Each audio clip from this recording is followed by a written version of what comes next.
Entering 2017, you're bullish on equities. Can you tell us why? Three reasons, Robert. Number one, the earnings yield relative to the bond yield. Number two, earnings growth. And number three, very low real rates in the US.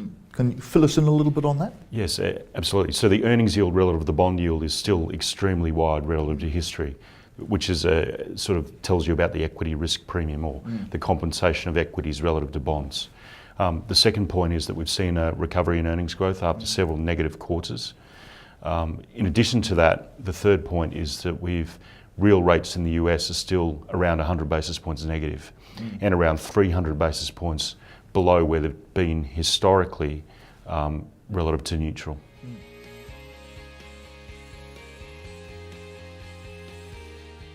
Now, you mentioned interest rates, which of course naturally brings us to bonds. So where do bonds feature in your outlook, given that we probably will see a rise in Fed rates this year? I think it's really important to remember, Robert, that your greatest concern is not your greatest risk.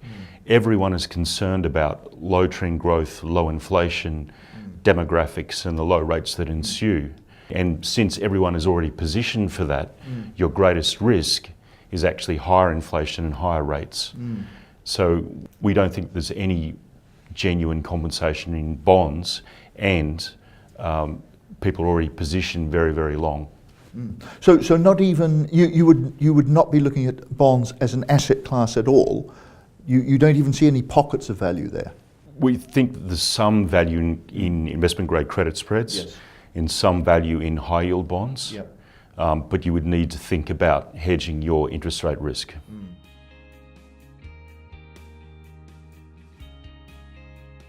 A lot of the way in which the markets have reacted over the last year has been due to the high level of liquidity that's been pumped in by the various central banks.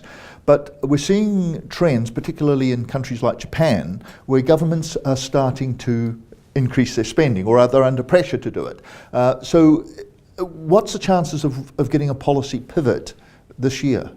Well, I think some of that is already underway. So we've seen some fiscal policy response in Japan. It's been fairly limited so far, but I think it'll be ongoing. I also think the reason that they do need to pivot to fiscal policy is that they've run out of monetary policy bullets.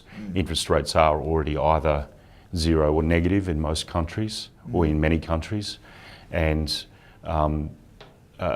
quantitative easing type policies have already also reached their limit in terms of the amount of bonds or assets they can purchase.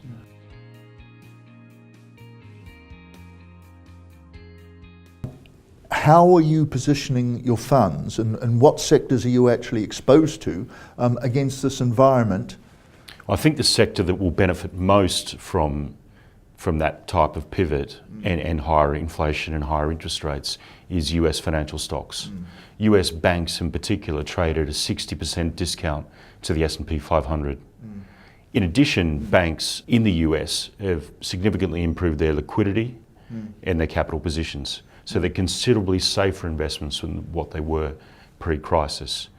And so if there's any improvement in growth, returns, and net interest margins from higher interest rates, then the upside is considerable both in outright and relative terms. Okay, now that's one sector, and it's a cyclical. Do you see other sectors or pools of value that are similar out there? Yeah, our two other overweight positions are Japanese equities and European equities. European equities have a reasonable weight to financials as well, or banks, and which is part of the rationale there. Japanese equities also are one of the most attractive regions globally on a cash earnings yield basis, and actually the profit growth is still fairly reasonable in that market. Yes, well of course Japan is a good example here of attitudes being very negative, such that they've driven valuations down to very low levels.